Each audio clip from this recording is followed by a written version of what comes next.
changing the mandate, changing the landscape, and changing the psyche and mentality of Nigerians.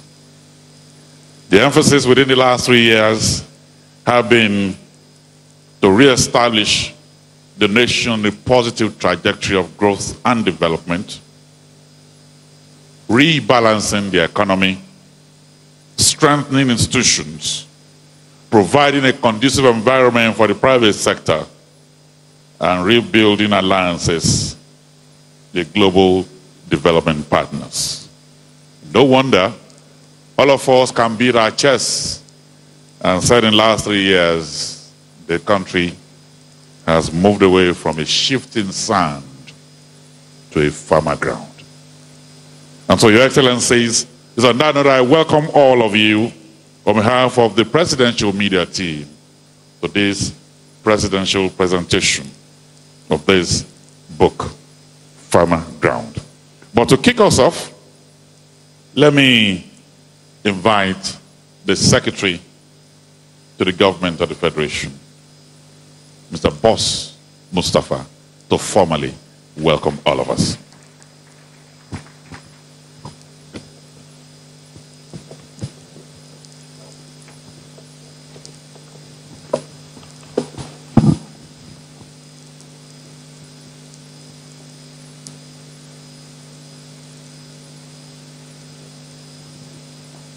You're welcome, sir.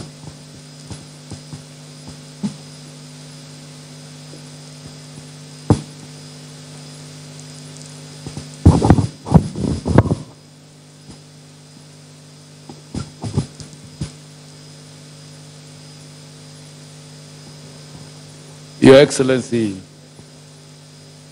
President Muhammadu Buhari, President of the Federal Republic of Nigeria, the National Chairman of the APC, members of the Federal Executive Council, the Chairman of the occasion, ably represented, the book reviewer, and also the book presenter, distinguished ladies and gentlemen. With great delight, I welcome everyone to this auspicious ceremony of unveiling the landmark achievements of President Muhammadu Buhari's administration in a book titled Nigeria on Firmer Ground, Towards Lasting Peace and Progress. Your Excellency, distinguished ladies and gentlemen, you will recall that this administration took over the mantle of leadership in May 2015 and commenced work to set Nigeria on the right path for growth and development. Amongst other things, we promise to keep Nigerians adequately informed about progress on our 3 cardinal promises that will bring about change. In fulfillment of our determination to keep Nigerians informed, Mr. President, in October of 2018, launched a compendium containing the status report on policies, programs, and projects approved by the Federal Executive Council under his leadership from May of 2015 to 31st of December 2017. Mr. President, once again, we are here to witness the turning of another historical page in the repositioning of our great country, Nigeria. The document captures the physical manifestation of the change we promised Nigerians, who overwhelmingly gave us the opportunity about 4 years ago. We are proud and happy to report that we have delivered the change on many levels, and we are ready to take Nigerians to the next level.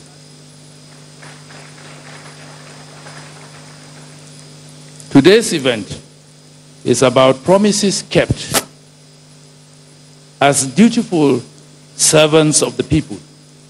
Therefore, we have documented in clear measurable and verifiable format, evidence of our collective efforts to move the nation forward.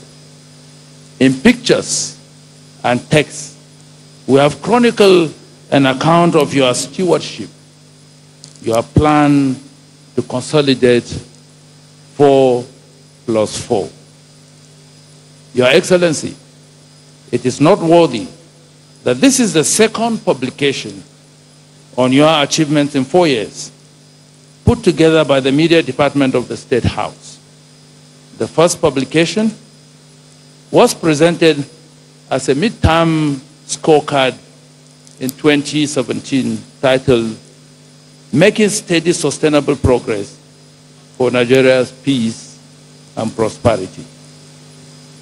As we have gotten closer to the 2019 general elections, Nigerians can now testify that your award indeed is your bond. Mr. President, the world acknowledges you as a man of integrity with so many recognitions for your uprightness and fairness. And with these records of achievement, the world will further celebrate your practicality, forthrightness, and dedication to the improvement of the livelihood of all Nigerians. Indeed, Congress, APC, made the right choice in asking you to recontest in 2019. Let me use this opportunity to commend the dedication of the staff of the Buhari Media Organization, who provided the legwork for the compilation of this publication. Please, can you stand as we give you a resounding applause for doing a wonderful job? Thank you for being steadfast.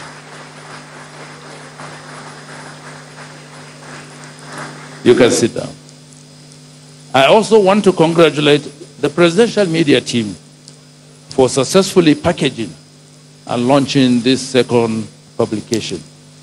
Similarly, I wish to recognize the managing director of Euphoria Press, Alhaji Abdullahi Gire, who graciously printed 600 additional copies of this publication free of charge.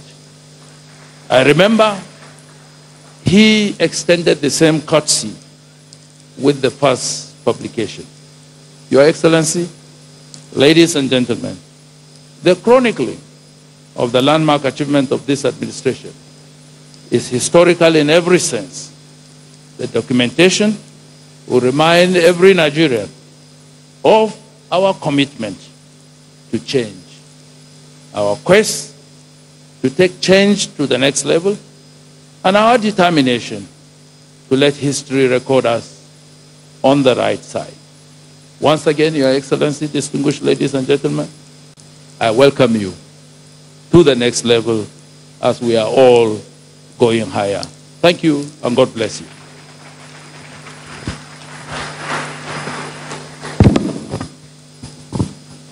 Well delivered.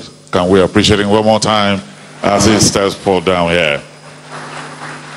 Your Excellencies, distinguished ladies and gentlemen, our next speaker, apart from being probably one of the finest politicians on the continent, is the undoubted leader of the party. And he understands that the change period marks a major watershed in the political history of Nigeria.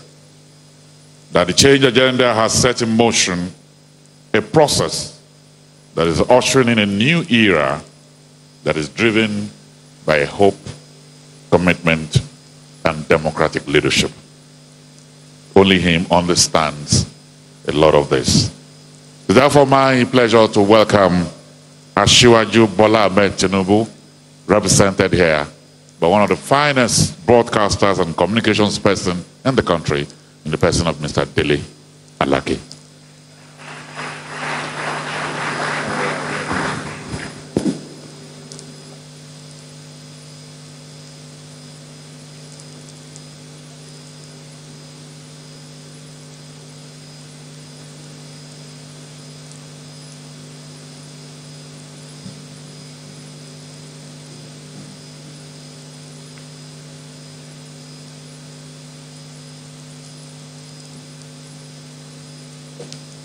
Your Excellency, the President of the Federal Republic of Nigeria, who needs no introduction to the international community, talk less of us, his citizens and subjects. Your Excellencies, the governors ably represented, honorable members of the Federal Executive Council here present, the national chairman of the party, APC, the indefatigable comrade Adams Oshiomhole, members of the diplomatic community here present, elders of the party, members of the Buhari Media Organization, the packagers of this event, distinguished ladies and gentlemen, my colleagues in the media and in the communication profession, I stand here representing Asiwaju Bola Ahmed Tinubu, who is unavoidably absent. And you all know tomorrow we are hosting the president in Lagos for the Lagos version of the rally. And the Jagaban has to be on ground in Lagos to cross the T's and dot the I's.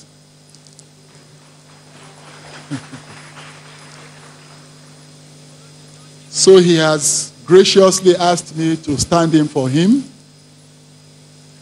and make a few remarks.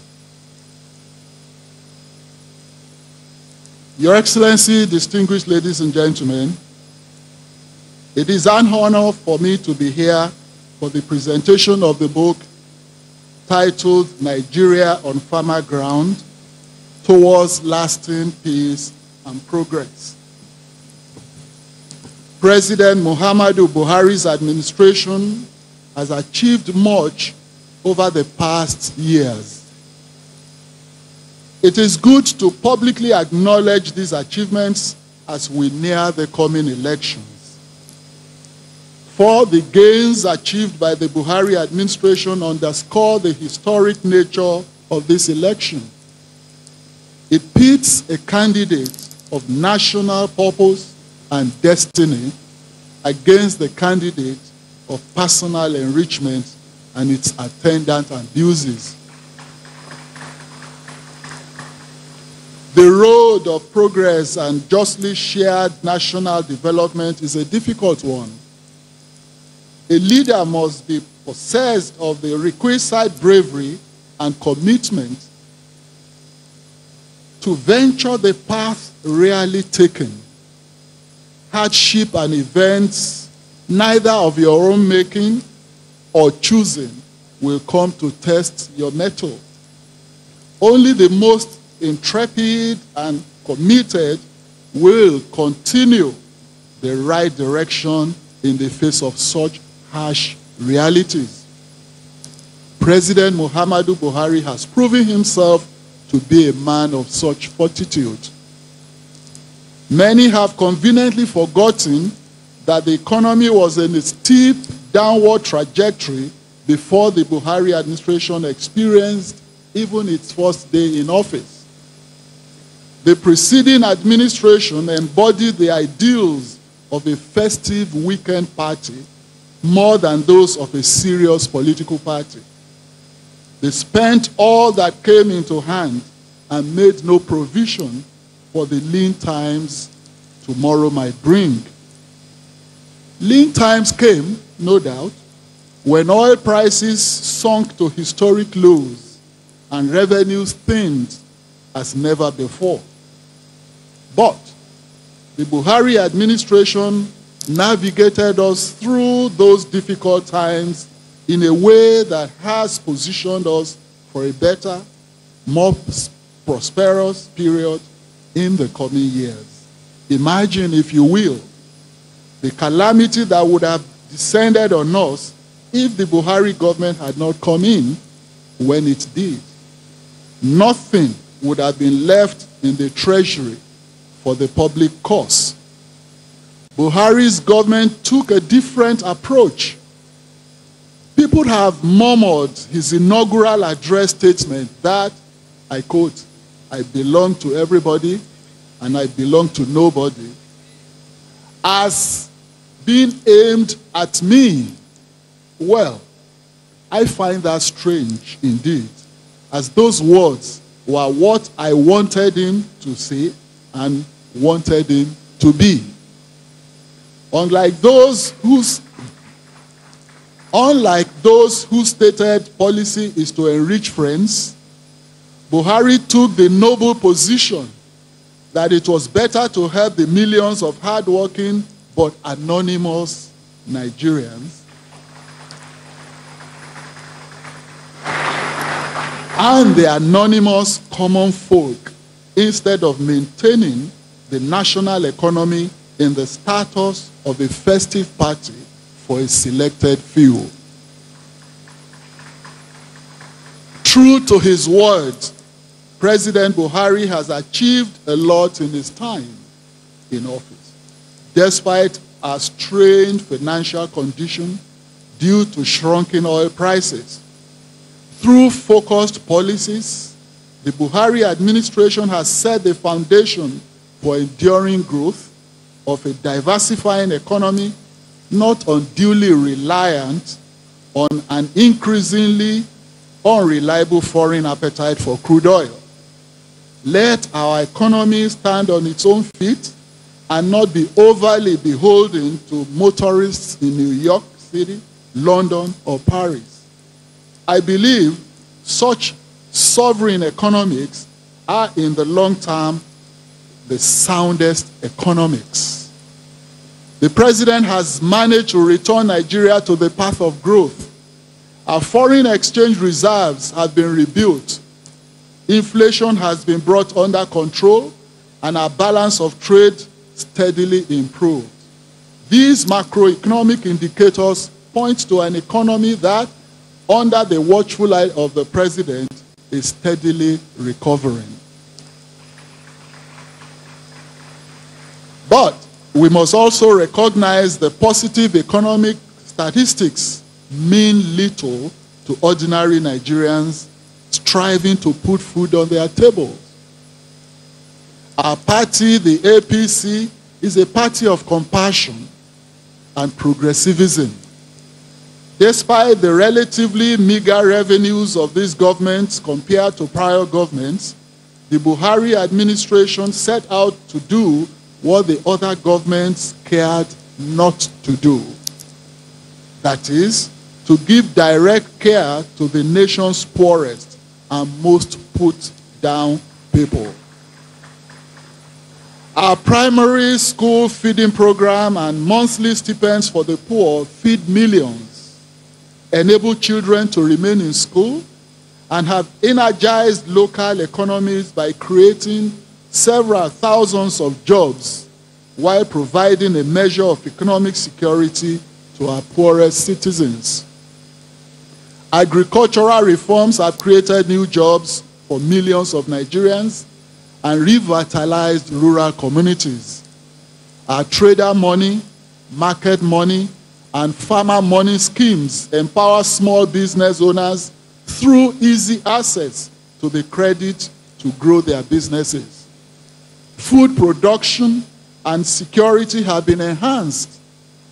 Costs have gone down as reflected in the table and stable inflation rate. Kitchen tables and children's stomachs have food, where once hunger was the certainty and food was the question mark. President Buhari took much criticism for regarding and for somewhat, in quote, tolerating the harder crisis. However, unlike all other presidents who turned away from the matter, President Buhari tackled it headlong because lives were being lost and property destroyed. His law enforcement policies brought peace and normalcy. And more than that, his economic assistance projects will create symbiotic relationship between cattle rearer and farmers. With cattle now confined to ranches, they will not trespass against farmland. Farmer incomes will increase as they provide the ranches with complementary feed. The ranches will help farmers through the supply of organic fertilizers, and we will all benefit because such cattle ranching will be healthier and better fed than roaming livestock.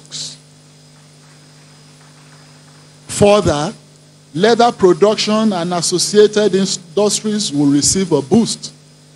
Through care and diligent policy, President Buhari is turning tragedy into a better way for prosperity. This is a trait of leadership, and this is a trait that has always been quite unfamiliar to President Buhari's opponents. At bottom, this election is about two divergent visions of a nation.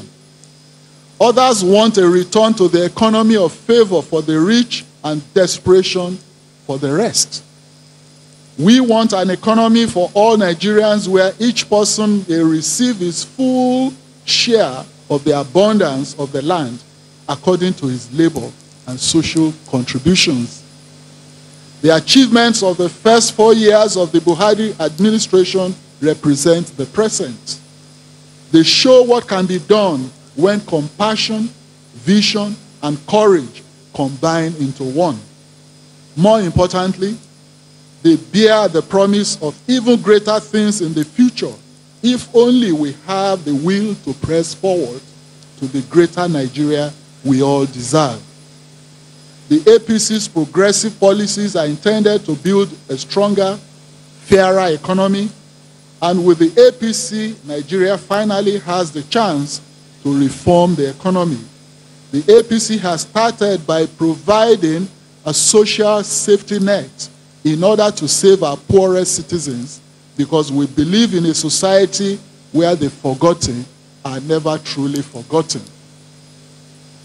That same belief in human dignity and human capacity will fuel more ambitious economic reform during the next 4 years. Our new government must commit to constructing the infrastructure, generating, transmitting, and distributing the power, and supporting the businesses that will carry Nigeria towards a new, prosperous economic reality.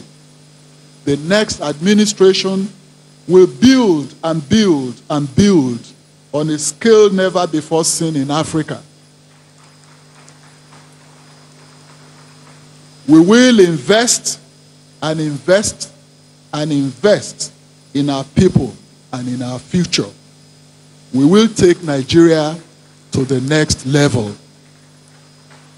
This book, therefore, is dedicated to President Buhari, to APC, to Nigeria, and to victory. Thank you very much.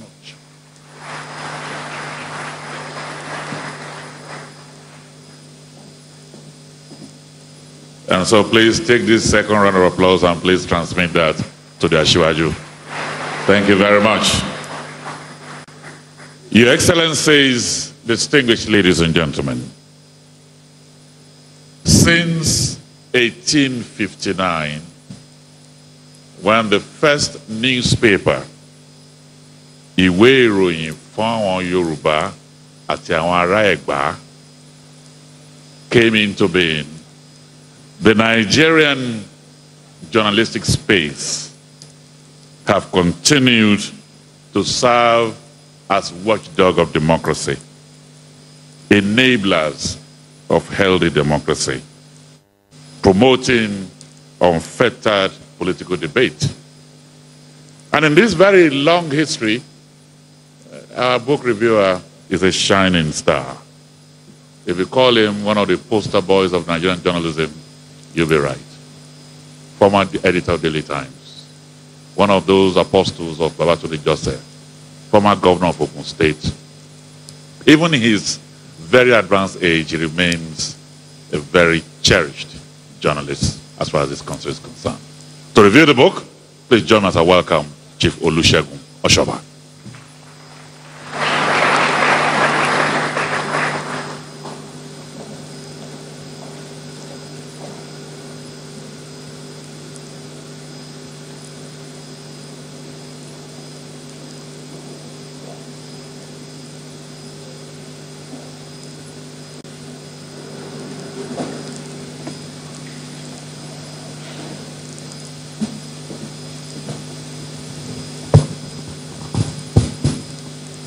Mr. President, please permit me to stand on the protocol well established.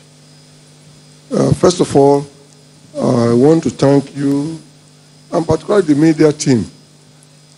Sir, on June 12, 1984, you appointed me and Tony Momo as the managing director of Daily Times, and Tony as the general manager of the Daily Times.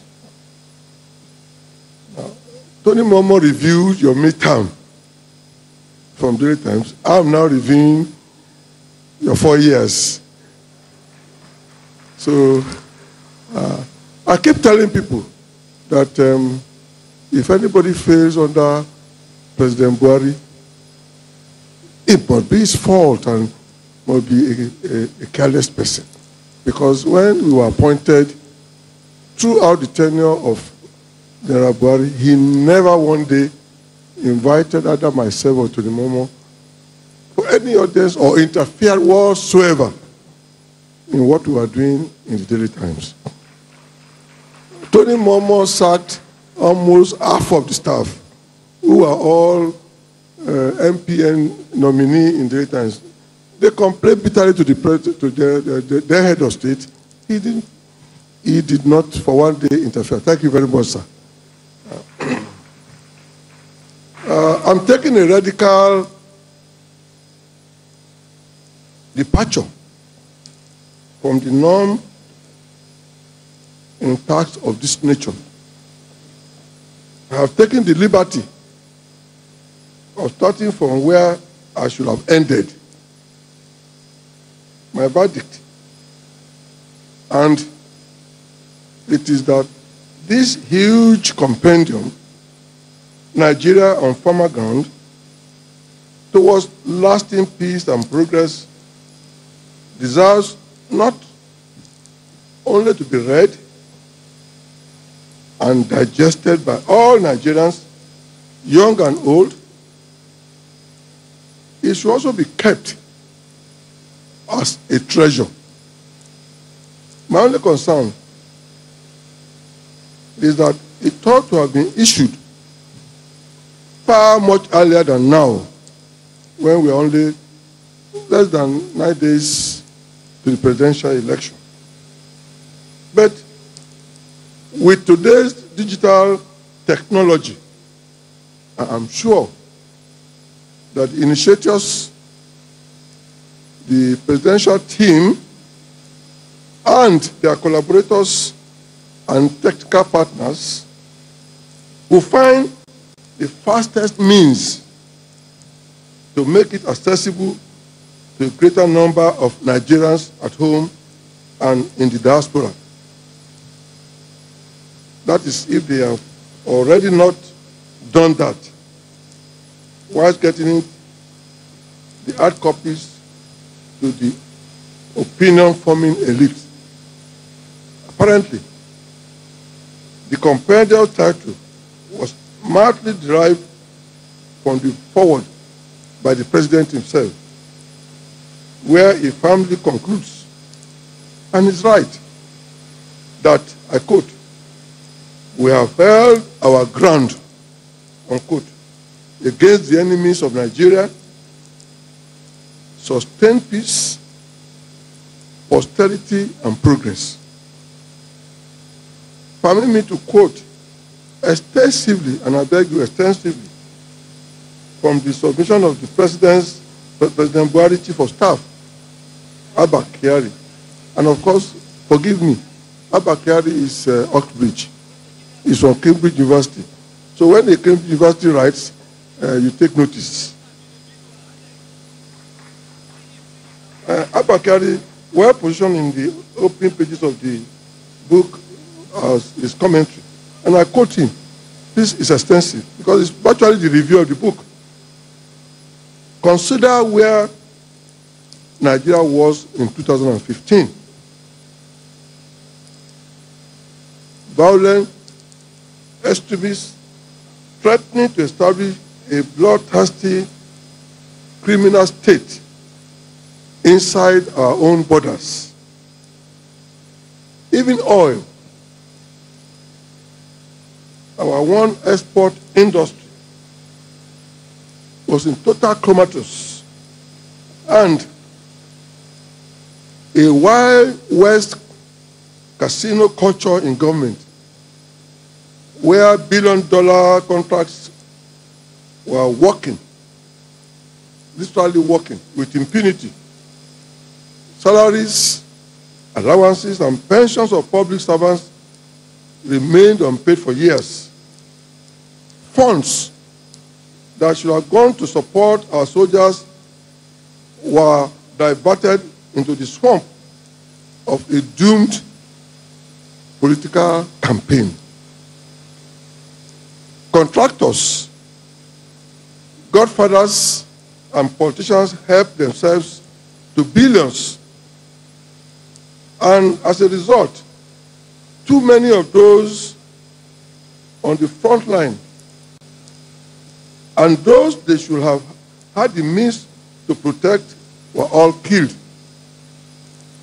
These were all the problems that this administration inherited. In many cases, for some of those now seeking to return to power, God forbid.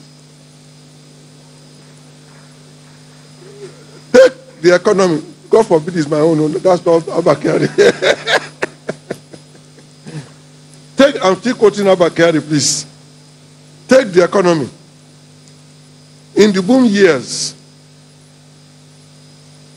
for all, in 2000 to 2015, almost nothing was saved and almost nothing was invested.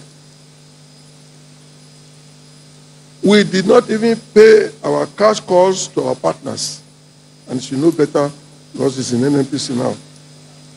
So when the oil price crashed in 2016, we had no spare capacity to boost production. We had no buffer to limit the shock, and no emerging industries to take the slack. As a result, there were difficult choices,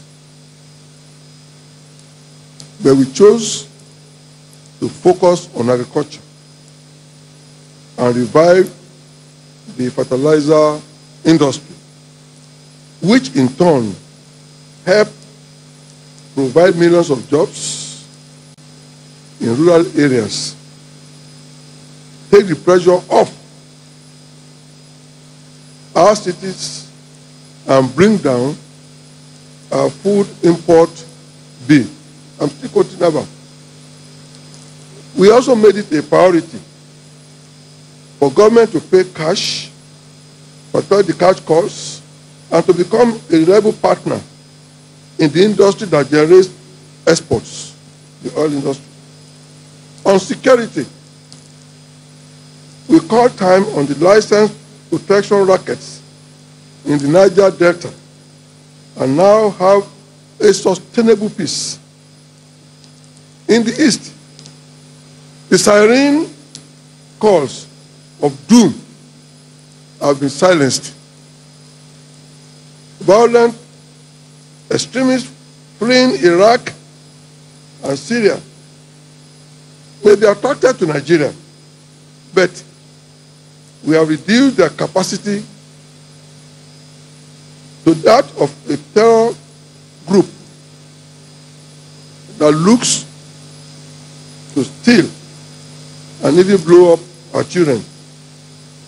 Age-old tensions between farmers and herders, fueled by the irresponsible establishment of unregulated militias, is being brought under control, and long-term strategies for sustainable livestock and agricultural policies are being implemented. This government, the first to be genuinely elected with a rare mandate, is delivering for many, and so many, the only basis to strengthen our commonwealth. And I'm a witness to this statement.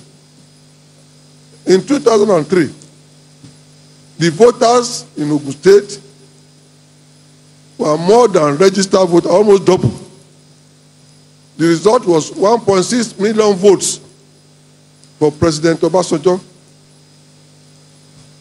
So the rest of us who are governors in 2003, the total votes came to 1 million.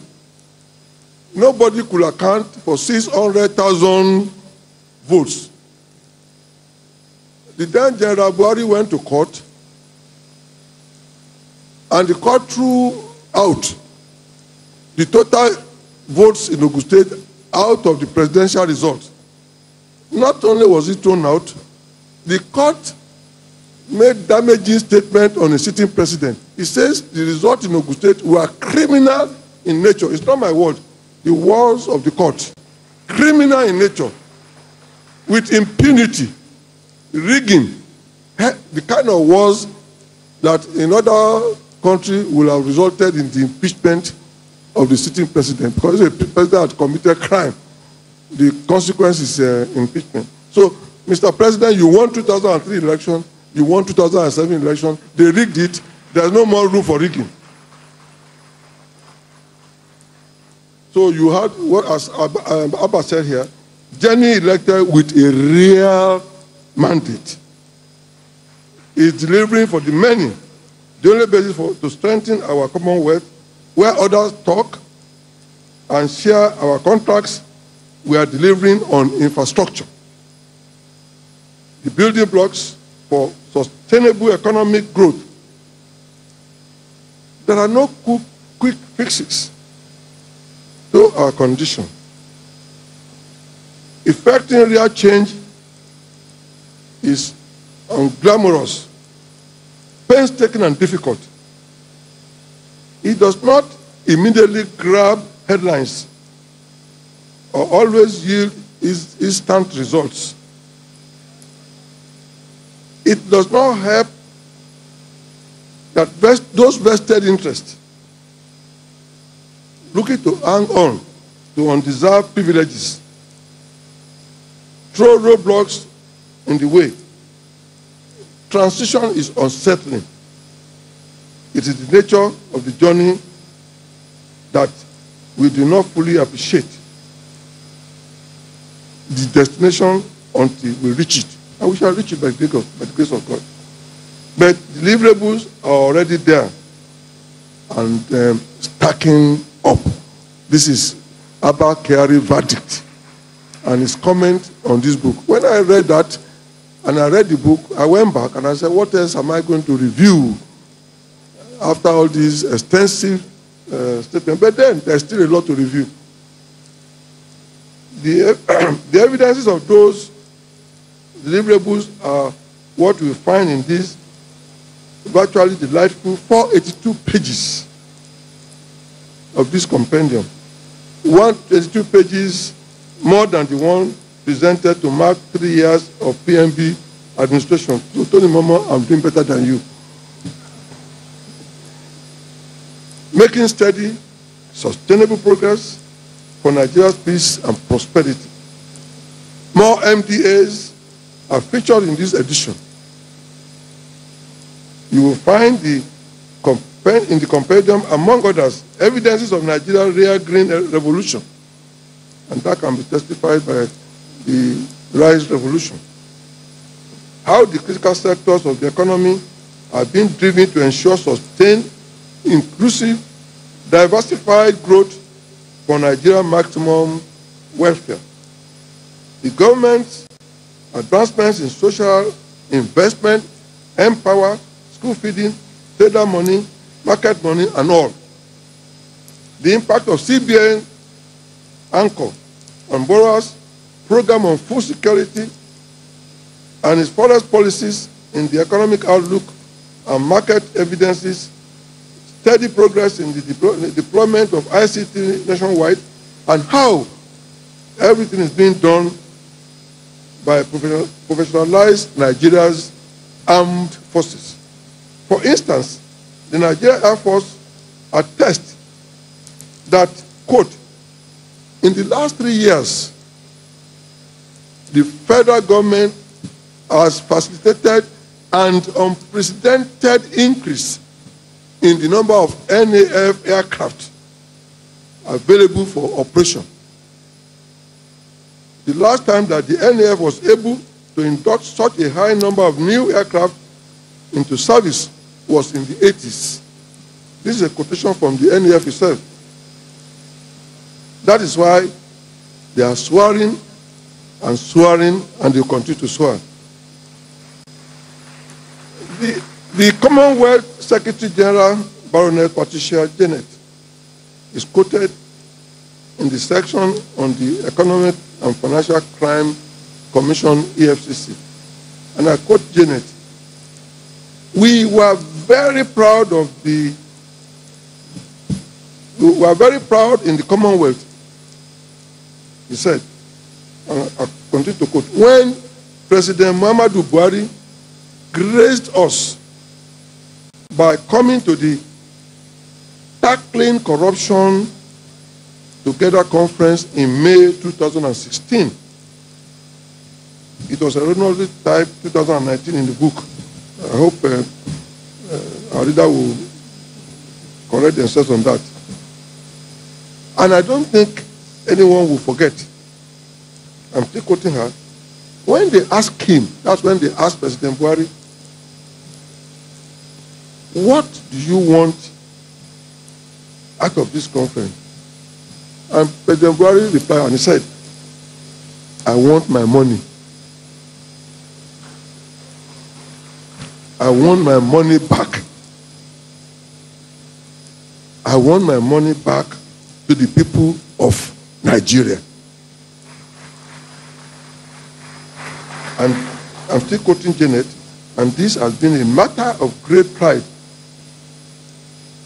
Great pride, not to me alone, not to you in Nigeria, but this is Janet saying, this is a great pride to us in Commonwealth that we have been able to assist Nigeria in getting its money back. And in 1 year, Nigeria has managed to get back more money than it has got back in 10 years before now. After President Muhammadu Buhari asked for the Nigerian money, they've gotten more, 10 times what they have ever gotten in the past. And that is money that can go to schools and housing and roads. And I hope that we will get even more money back together. And I do applaud everything that EFCC is doing. I really applaud the acting chairman because of the work that he has been able to do. And that is quotation from the Commonwealth Secretary General. And I'm quoting from the book. How has the Joint Admission and Matriculation Board been able to record its unprecedented and breathtaking changes? That's a body where gargantuan snakes were swallowing billions of naira. I hope you remember that snakes were swallowing money from jam. How has the Erosion, Flood and Coastal Management Department of the Federal Ministry of Environment been able to keep land degradation in check? How has the Federal Capital Territory, FCTA, been able to keep our capital alive, livable, and welcoming, even with less funds? Have the ministries, departments, and agencies complied with the principle of federal character? You will find the answers in the compendium, whether as figures or an illustrating images. In the compendium, you will also find how the Ministry of Finance has rebooted the economy through its whistleblower policy, efficiency unit, voluntary assets and income declaration scheme, treasury single account, and other initiatives. You will find how pensioners are now being treated. Example was what I read in the paper either yesterday or today of Nigerian Airways pensioners adopting President Buhari as their candidate because he did not bribe them, he paid them their rights. He restored their dignity as self-esteem. Thank you, Mr. President. How Nigeria's health needs are being addressed roundly to achieve results. What government is doing to make Nigeria less dependent on oil, and the monumental changes taking place in the department agencies of the Ministry of Interior towards building a solid, sustainable internal security. I can go on and on to talk on all the other ministries, but I won't want to waste too much of your time because I was going to do 15 minutes. I've now done about 17 minutes.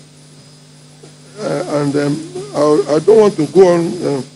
What on farmer ground proves is that the PMB administration is firmly taking Nigeria on a steady march to being a virile nation. And on a spiritual note, this is my first spiritual note. I'm going to give you a final spiritual note. It is my strong belief that the Almighty gave us Muhammadu Buhari, a man of towering integrity, to help Nigeria restore the years that the swarming locust, the crawling locust, the chewing locust had eaten deep into our fabric and our nation.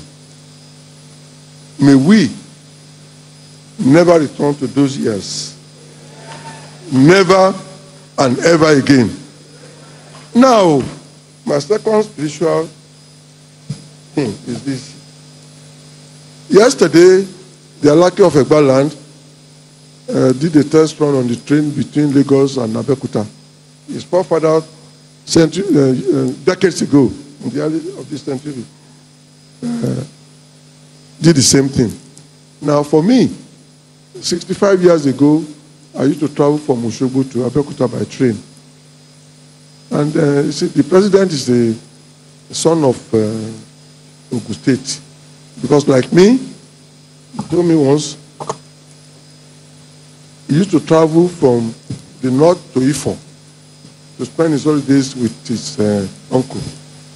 Now, Mr. President, I'm going to present you a picture of me on the train 61 years ago, 1958. That train went dead. Today, I can testify, sir, that I have gone on food inspection to see the train, the track has now reached Abeokuta. Mr. President, I'm going to present you this picture. This is me 61 years ago on a train track that you two used to take to Ifo. That was dead and you have restored it. In Ogun State, we shall pay you back with votes.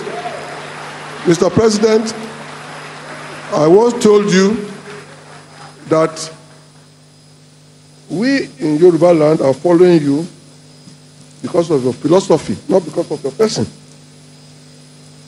Your feeling for the Tarakawas, which is the same with our political father, Awolowo, whose philosophy is welfareism and egalitarianism.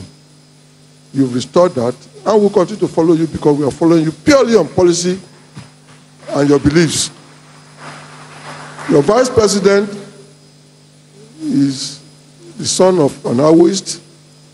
He was born into Awoism. He himself is Awoist. He is married to Awo, so he's Awo, and is propagating your philosophy of helping the downtrodden with the trader money. Those calling it vote buying, they are fools because the money is being paid back. If you pay back your 10,000, you get 15,000, up to 100,000. The money is paid back. So how can that be vote buying?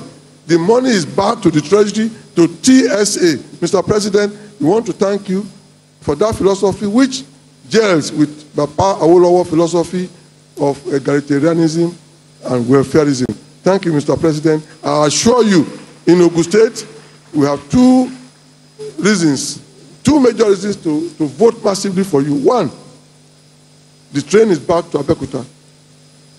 It is the center of commerce. We are the center of commerce for the whole of Ogun State. Two, the express road is vital for the whole world of the western zone of this country. It's almost completed. For those two reasons, Mr. President, you don't need to spend any money for anybody. We shall voluntarily pay you back with votes, and massively too, sir. But please, security. We need massive security because the chief conspirator of those conspiring against your philosophy is from Ogun State. Thank you very much. That was Chief Olusegun Ochoba, a veteran journalist and, of course, former governor of Ogun State, Southwest Nigeria.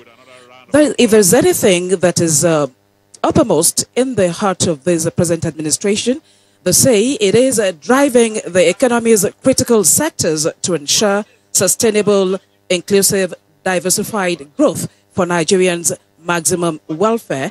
And that is glaring in every sector of the economy, especially the agriculture, and of course, in security. Your Excellencies, distinguished ladies and gentlemen, from our program, we'll probably be able to take only one Goodwill message, and that will be coming from the Honorable Minister of Power, Works and Housing, represented here by the MD and CEO of FEMA, Engineer Nuruddin A. Rafindadi, to please step forward here and deliver the Goodwill message.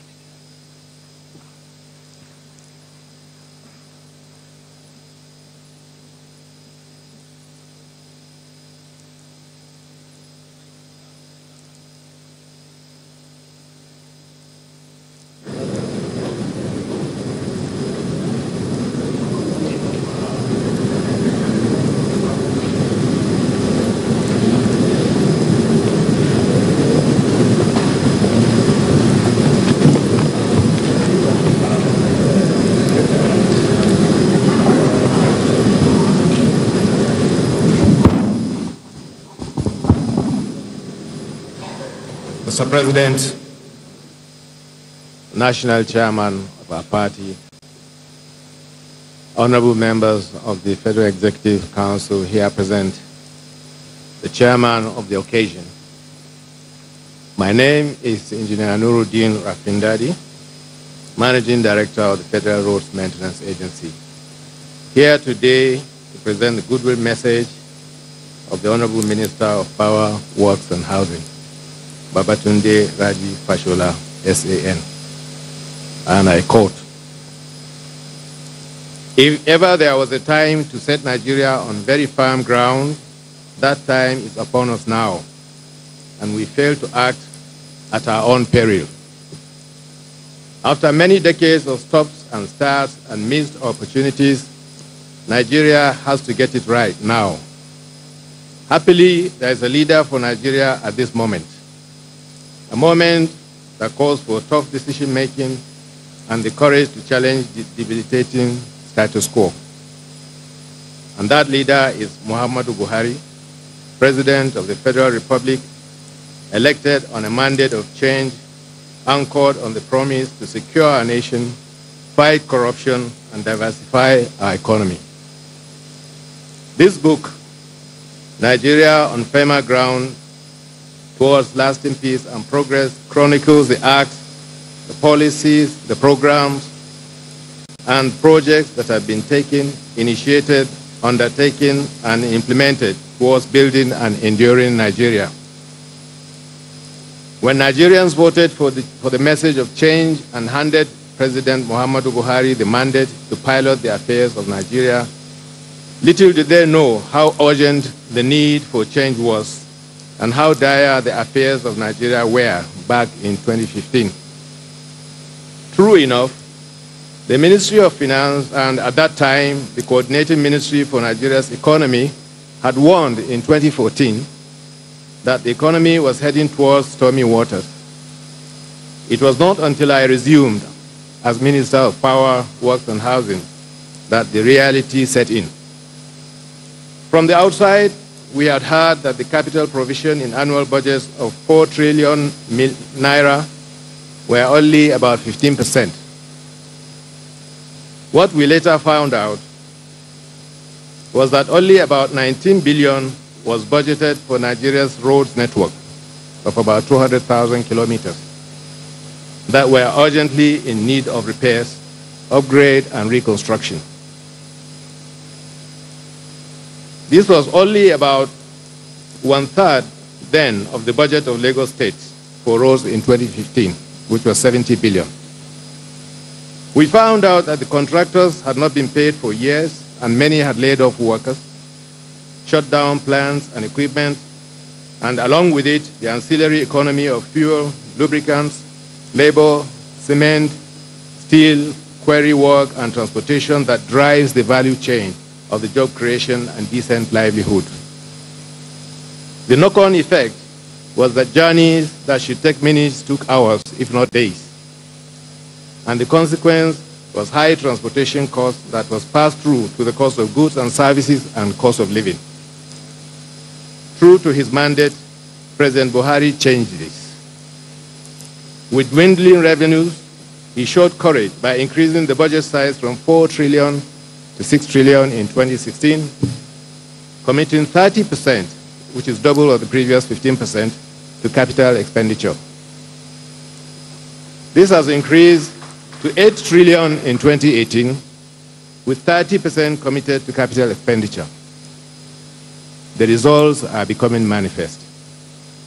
Construction workers that were laid off have been recalled, and even more have been employed.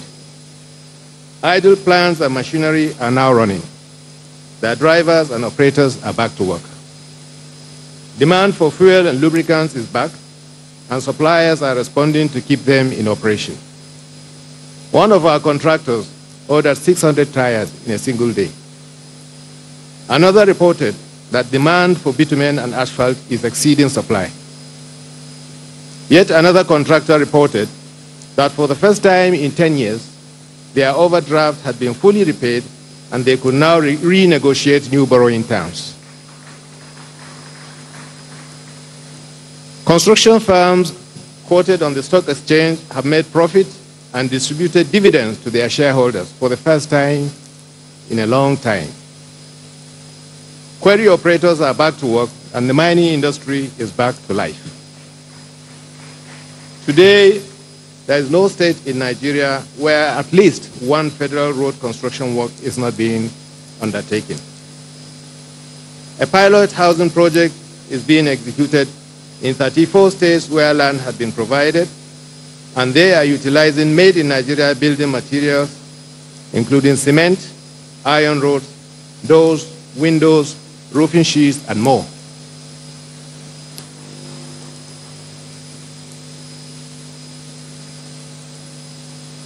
The Purchasing Managers Index is rising constantly, a testimony to resurgence of manufacturing.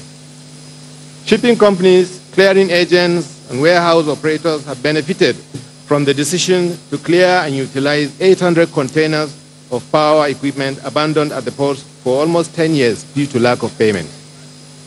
Those equipment have been deployed to projects like the Kaduna Power Plant and dozens of transmission substations to ensure that they are completed.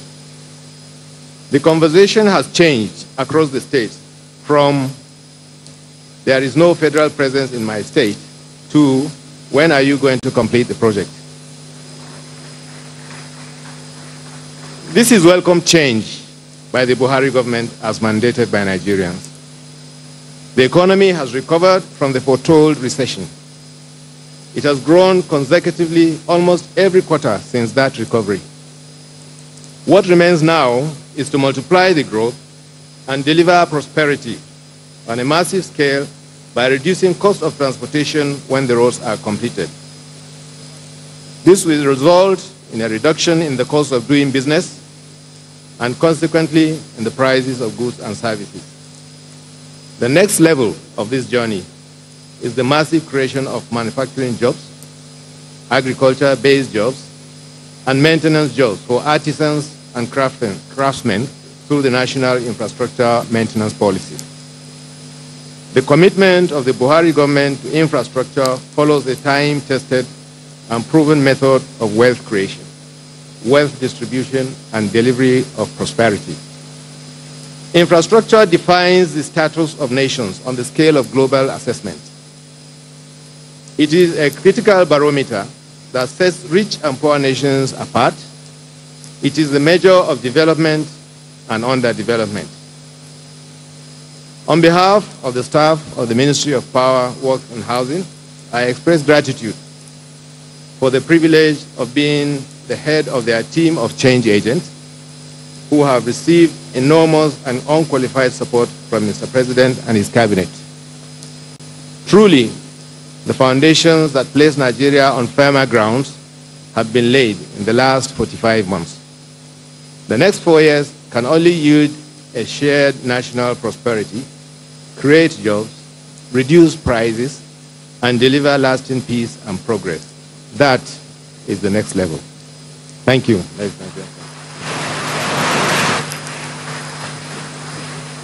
Just before that Goodwill message, I did mention something on the agricultural sector, which is the main thing that this present administration is on, and of course the security sector, which has the greatest political will, commitment, and support of the Commander-in-Chief of the Armed Forces, President Muhammadu Buhari, to the primacy of national security, which accounts for the remarkable successes so far being recorded by the Nigerian Armed Forces against insecurity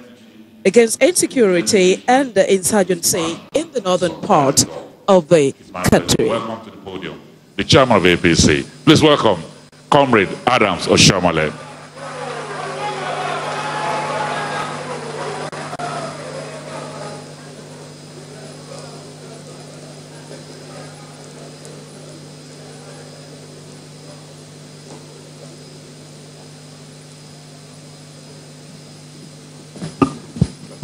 It has to come to my level.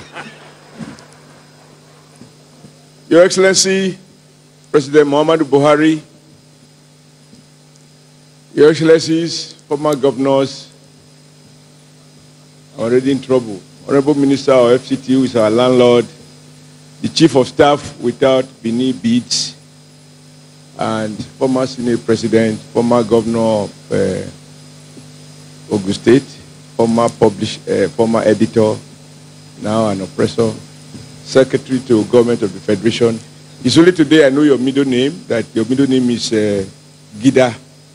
So, boss, Gida means you are the boss of the family. So, your prayers for son today.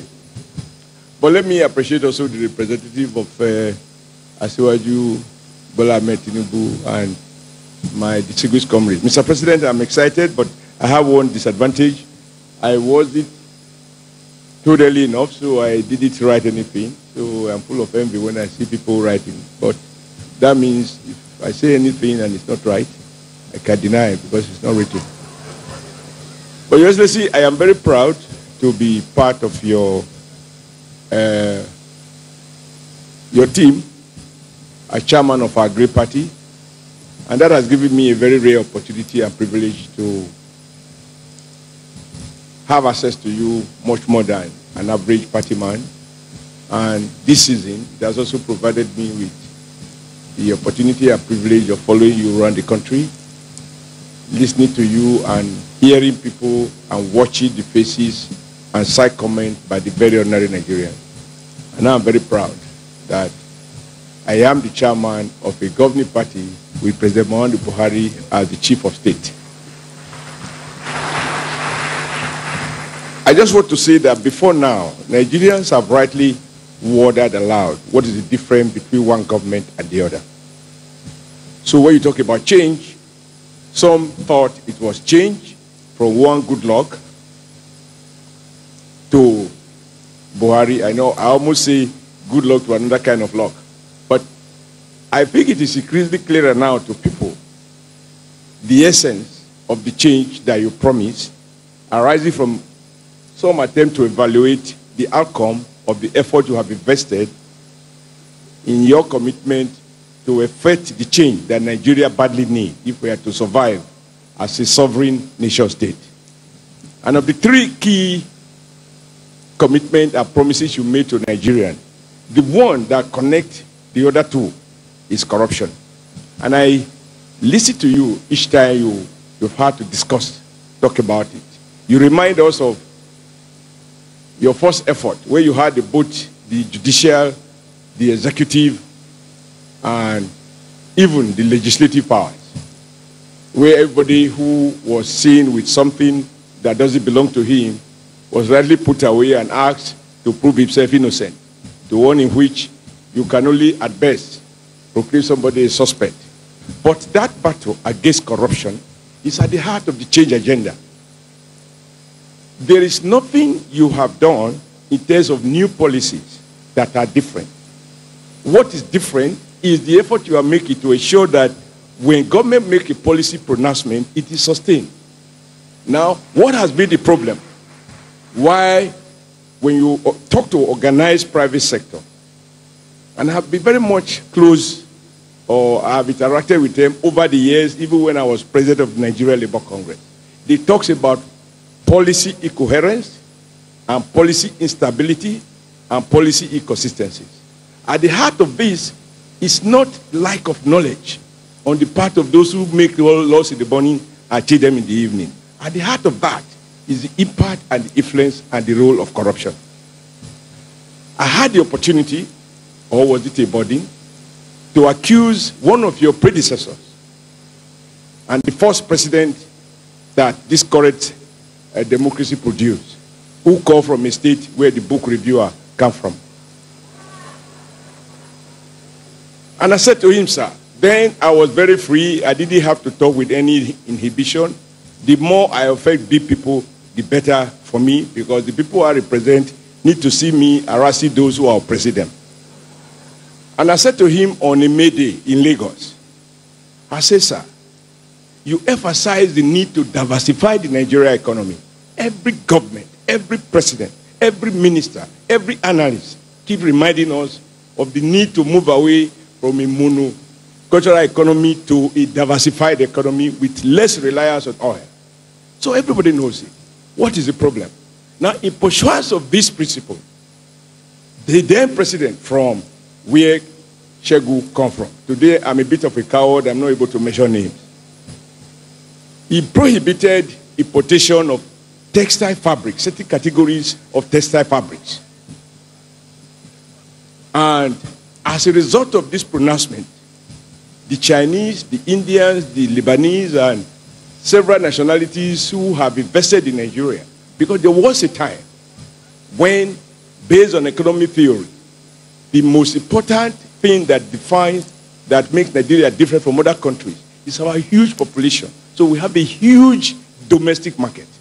So if public policy seeks to satisfy our domestic needs, and industries respond by providing goods and services to meet those needs, the level of job creation will increase, the number of people earning money will increase, poverty will disappear, and prosperity will flourish. Now, on this basis, one of your predecessors prohibited the number of importation of items, including textile fabrics. But then he has friends from his own party whose business was smuggling.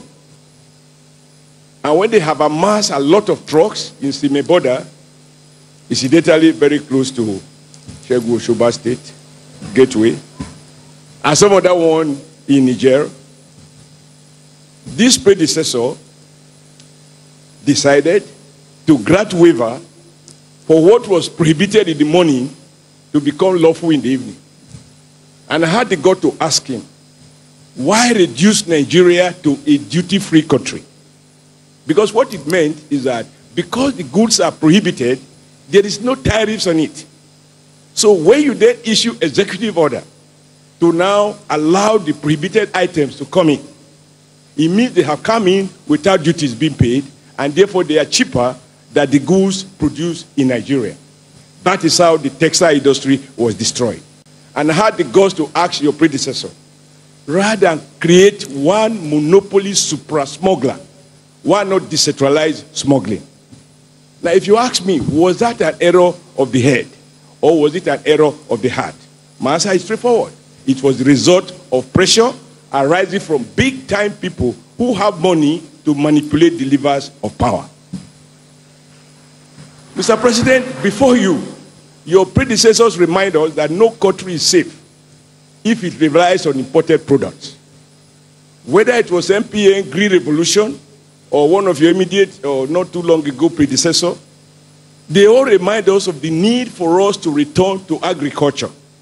And if you look at past budget, huge sums of money was allocated to agriculture. In fact, there was a particular budget that the money allocated to agriculture was so large that I had cause to ask one of your predecessors, if you don't have federal government land, how come you have so much money allocated at the federal level for agriculture? Where are your farms? Where are the farmers? And the business of importing fertilizer became an end in itself. And sir, one of the statements I made on your assumption of office in trying to dismiss previous effort was to say that how could you identify food security as an issue and you encourage farmers to go back to the land? On the other hand, you have a policy that says if you have a rice miller, yes, then you can have license to import a certain quantity of rice. And one of the panel that I participated in tried to understand the way the custom was operating before now. We had the custom general who told us that whereas they granted an importer a certain quantity of rice to import into the country, he exceeded the quantity that he was supposed to have imported into the country.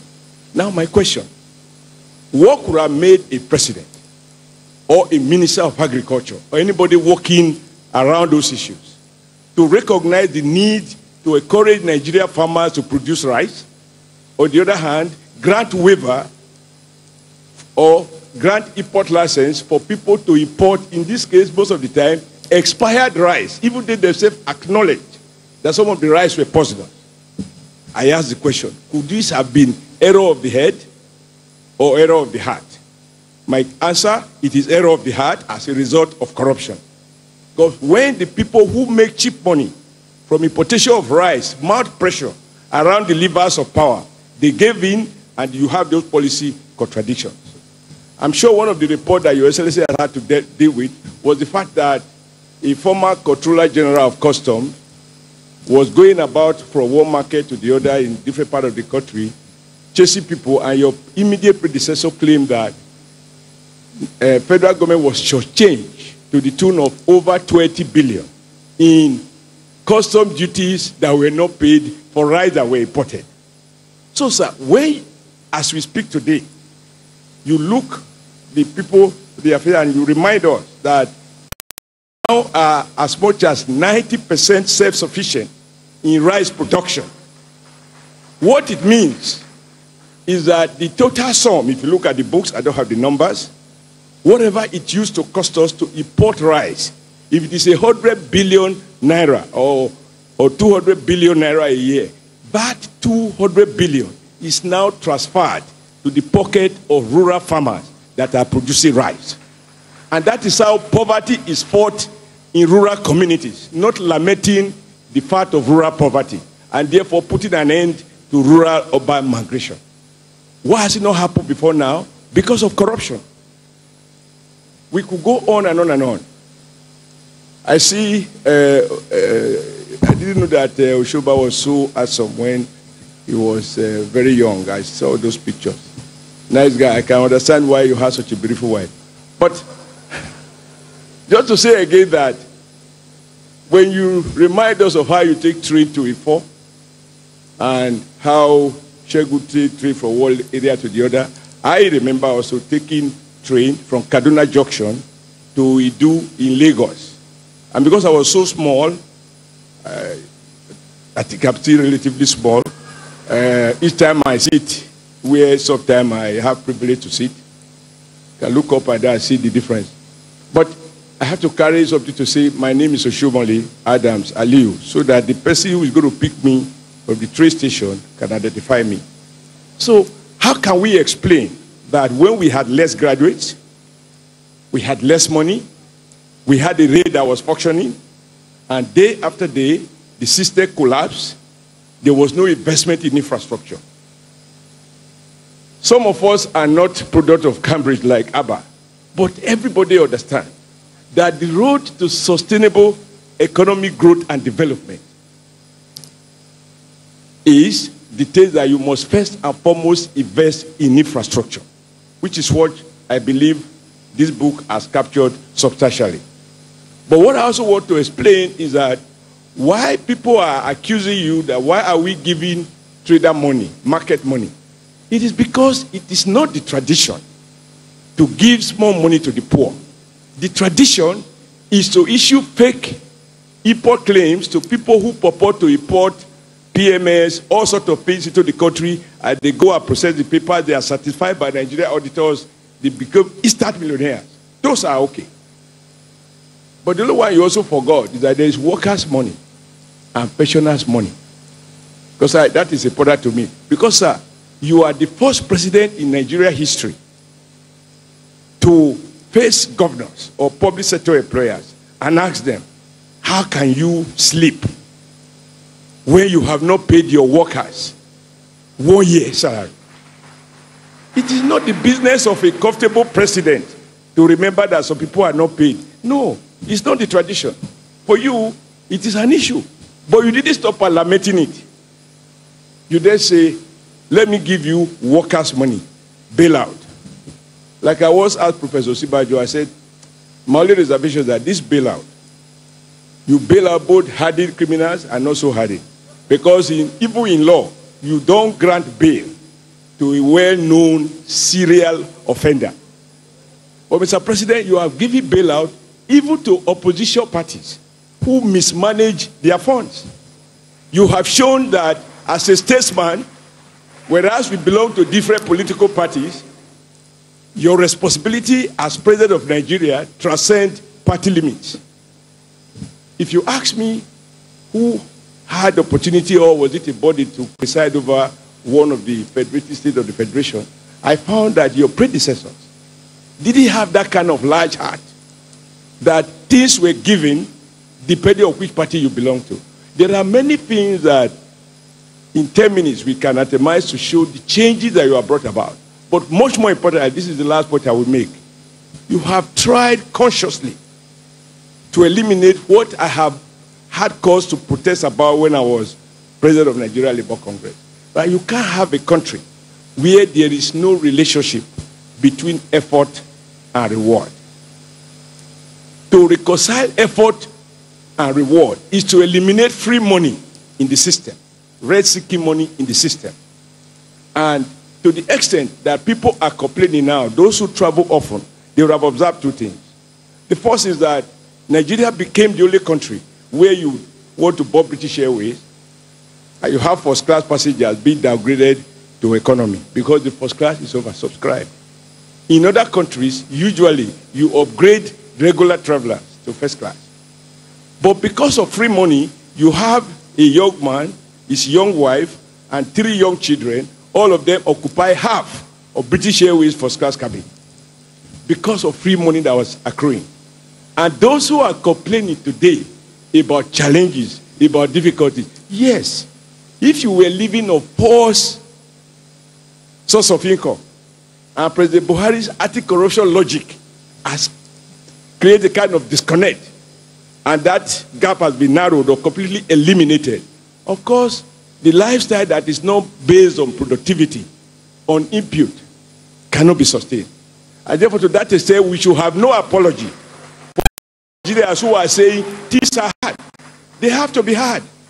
Mr. President, my last story, I went to the UK and I visited a friend who worked in a shop. And he asked me, what is happening in Nigeria? This is about 6 months or 9 months into your government. And I said, no, nothing is happening. He said, no, in this shop, we have lost a lot of Nigerian customers. And usually this is where they buy the most expensive shoes and top-end products, whether they are Italian suits and so on and so forth, and Louis Vuitton bags, etc., etc. But now you look around, you don't find them. So the market has crashed. And he said, but I heard that you have a new government. I said, oh, okay, yes, that's fine. Because I didn't know what the matter was. And he said, there must be something right that new government is doing. Because without free money, this is the only country where you find young girls, 24 years old, 2 years, or even a student, undergrad, carry Louis Vuitton, carry on bag. In other countries, you don't find it. So, Mr. President, to reorientate our consumption, our value system, which is what the change is about, change of character, change of attitude, renew commitment to productivity. Those are not changes that will go without pain. So what some people are going through is a withdrawal syndrome. There must be pain because we got addicted, so sophisticated in our consumption, even as we were so primitive in our production. Now you are reconciling the two. Over time, Nigeria cannot be the same again. And that is the reason we talk about moving from where we are to the next level. May God help us to achieve it.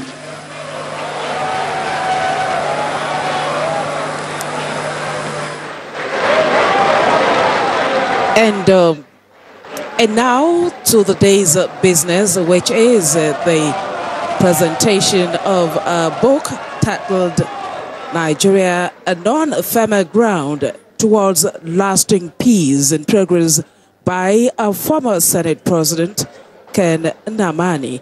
And just before then, it is worthy of note that a former information minister and pro-chancellor and chairman, governing council University of Jos, Prince Tony Mama, who reviewed the book, described it as incredibly clean and well-researched, as well as carefully packaged.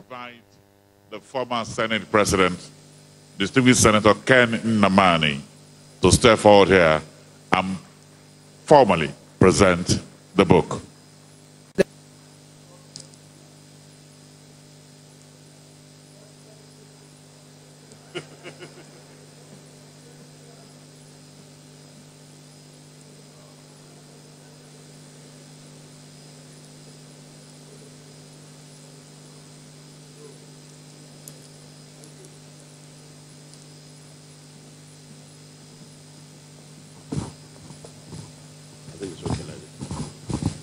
Let me hold it on. Your Excellency, Mr. President, the chairman of our party, Comrade Adam Toshimole, honorable ministers here present, Secretary to the Government of the Federation, a team of media men and women, and the bosses of support groups. You can see why our party is very lively. We have a chairman who is a nightmare to other political parties. And at the same time, we have a president who is indeed the envy of other political parties. Not only that he has the charisma, but other political parties have difficulty finding fault in our president as a candidate. My task here is very, very simple. In fact, it's simplest. The book reviewer had a more onerous task. Mine is to unveil it. Instead of calling it a compendium, I would like to call it an encyclopedia. And I'm sure so many people are anxious to see it. That masquerade over there. But before I do that, I will simply add that in our country, the easiest thing that doesn't require intelligence is that of criticizing. You don't need to be intellectually sound to criticize anything. It doesn't require too much thinking. Why I'm saying this is because if we have had the privilege of seeing that encyclopedia, maybe the critics would have been fewer, because I had the privilege of browsing through what I think indeed the compendium of rare achievements by this government, which reflects the integrity, the uprightness, and the general understanding of our situation as shown by the leadership. By the way, I'm told that the compendium is already online. So if you don't have enough space in your library, you can access every information there online. And that is because Mr. President has assembled a crack media team that have done a very fantastic job. You know, we have very vicious opponents who are media specialists.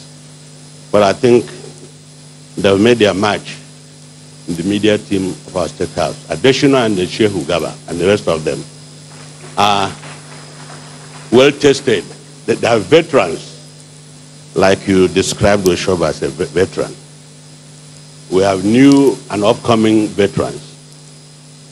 So we are I feel greatly honored to be associated with the event this evening, to unveil something that shows integrity, something that shows truthfulness, something that shows faith in our country. Because to put things on paper, as our chairman said, if you are afraid of being misquoted or anything, you put it down and write. What is contained in the compendium is a summary of activities of this very government. And I hope those that the habitual critics will find time to browse through the summary of activities. And some of the answers to the questions being raised can be found in that encyclopedia. So, Mr. President, you enjoy what is called natural endowment. Each time we go out on rally, the crowd, the people that are aspiring to see you and wave hand at you, it's not because of your too much eloquence or other characteristics. I think it's a natural gift. There's no Nigerian. I'm not sure we have any Nigerian today that has the capacity of pulling crowd, genuine crowd, people that you don't pay a kobo, but they walk long distance in order to come and watch our presidential candidate. And of course, you listen to the party chairman. As I described this as a nightmare of other parties, because he has already made answers. And the way he will present it, you cannot but pay attention to him. Then we have some ministers in this administration that have really performed exceedingly well. When we have time to go through the compendium of the achievements of this administration, you find out that the difference between engine oil and iodine. Iodine is very painful. If you had a cut and you put iodine on it, it cures it, but it's very, very painful. Engine oil does the same job, but it's not painful. We have people who don't talk too much, but they perform. That is the thing you will find out in the compendium. The LGF and his own team, the contribution by the Chief of Staff, quite a classic. You cannot but read the summary twice because of the Queen's English and the way it's been presented.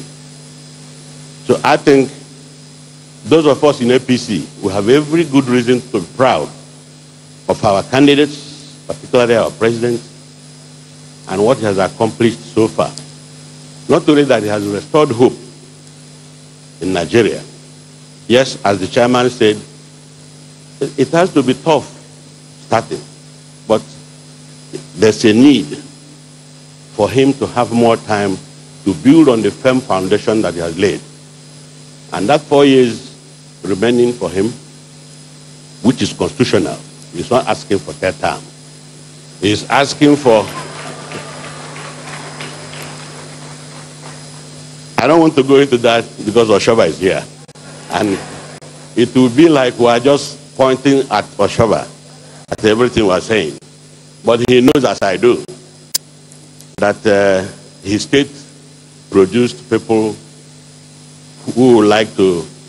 okay, I'll stop at that point. But...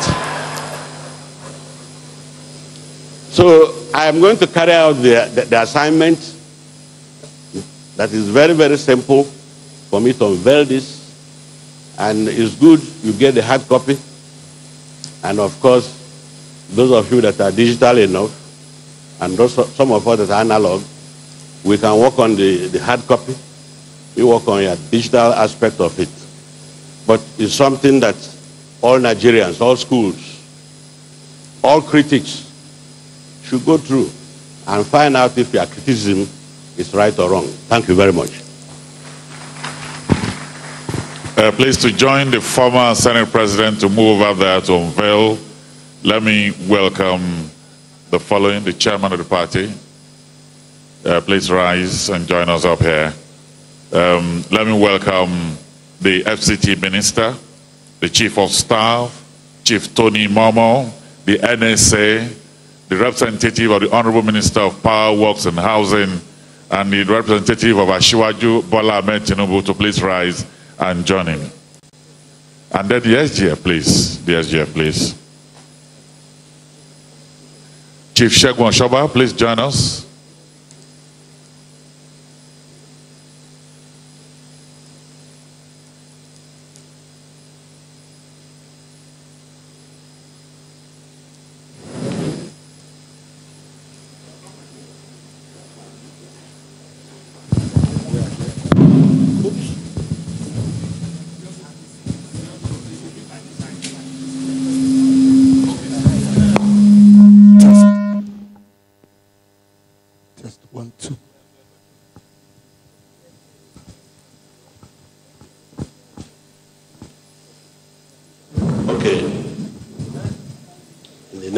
Of Almighty God, the maker of heaven and earth, we unveil this to the general knowledge of Nigerians, both at home and abroad. In the mighty name of Lord Jesus Christ, I pray.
so we would like to invite His Excellency, the President of the Federal Republic of Nigeria, to join this team now. Your Excellency.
And so, Your Excellencies, the rest will step down as I invite His Excellency, the President, to deliver his address.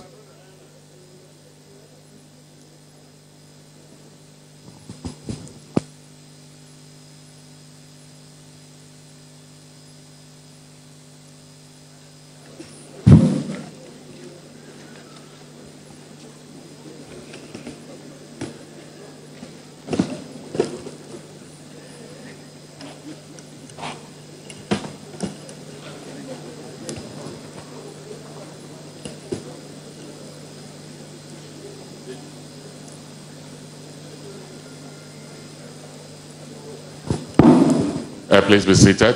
Please be seated.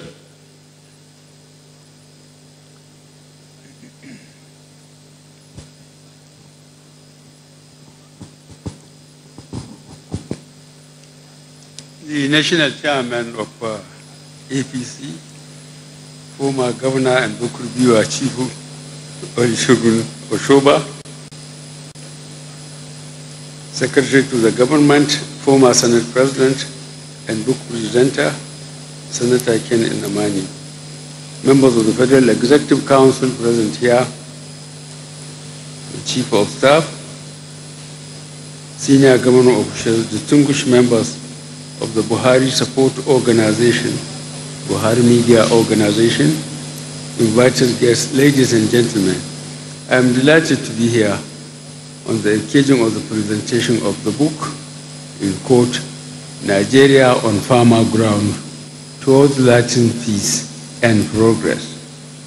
Coming just a week to the commencement of the 2019 general elections, there is no doubt that today's event is very significant as the electorate is being offered more insight into the achievements of all Progressive Congress APC administration since we came into office in 2015.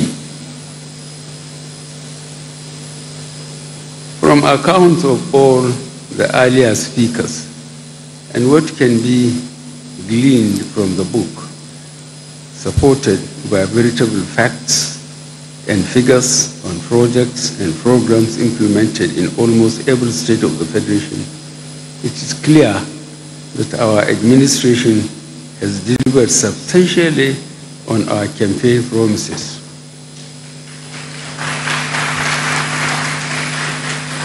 Riding on the wave of the change agenda, which we anchored on making positive impact in the three priority areas of security, economy, and fighting corruption, I am convinced that we have made real progress and we are poised to do more by taking Nigeria to the next level of development, prosperity, peace, and stability.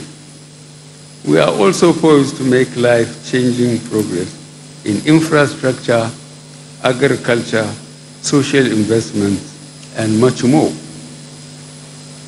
From returning the economy to sustainable growth, degrading Boko Haram terrorists, boldly confronting the monster called corruption, history will remember this administration as one that did what it promised and charted the path for a future which can all be proud of.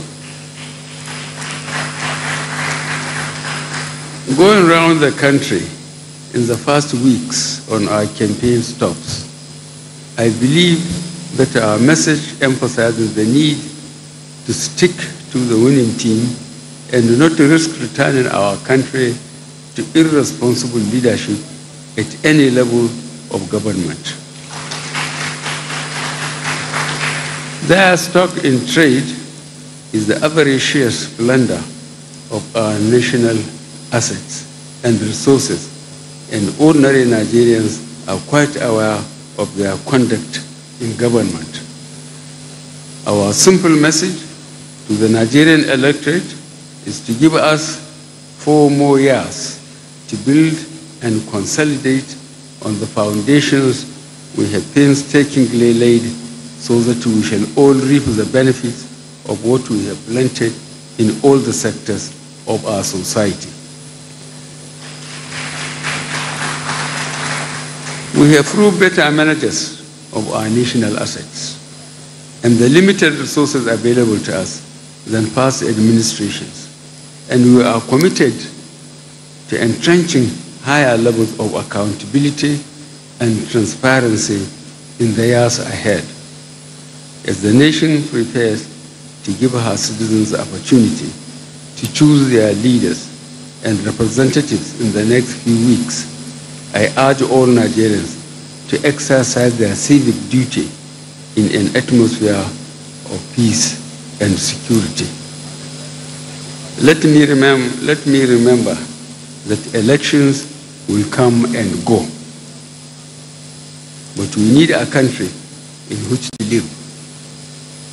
I am appealing to our youth: do not allow yourselves to be used by desperate politicians to violate the sanctity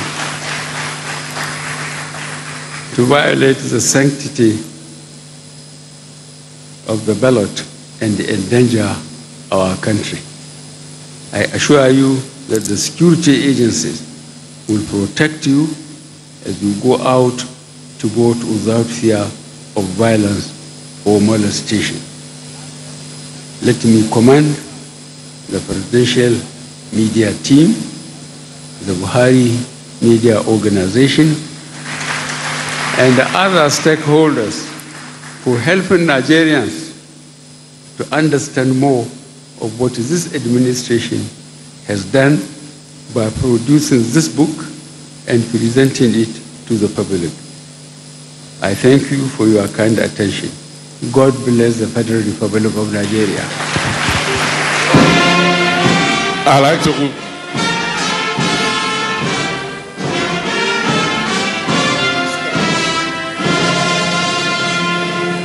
very quickly, before the national anthem, members of the Buhari Media Organization are invited here to step up and have a good photograph with His Excellency the President.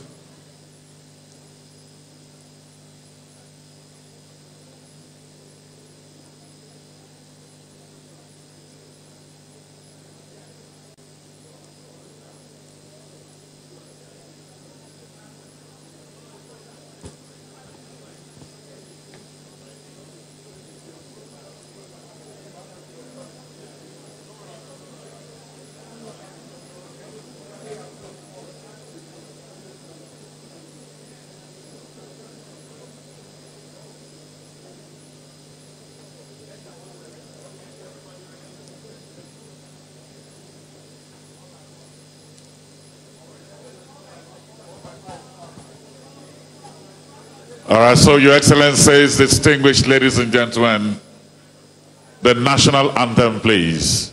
Remain where you are, please. The national anthem.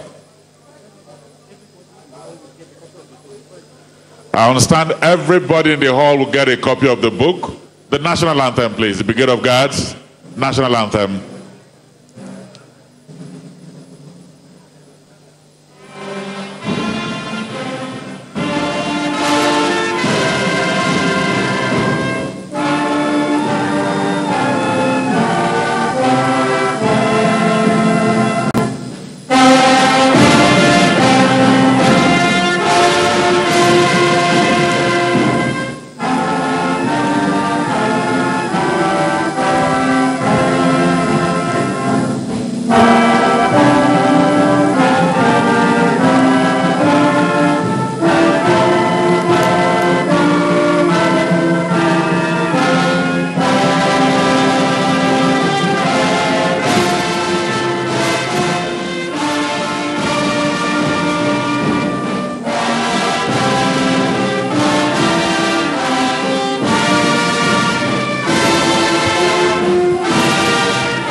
Thank you very much. Thank you. And it is on that note, we call it a day on the program of event of the presentation of the book titled Nigeria on Firmer Ground Towards Lasting Peace and Progress, a book put together by the presidential media team. Venue has been the banquet hall of the presidential villa, Abuja. And just before we go, a reminder that the 462-page book is already online. Another plus of the present administration. On behalf of the outside broadcast crew and colleagues at the dumpsite, I remain sincerely yours, KG Busari Ahmed. Good evening.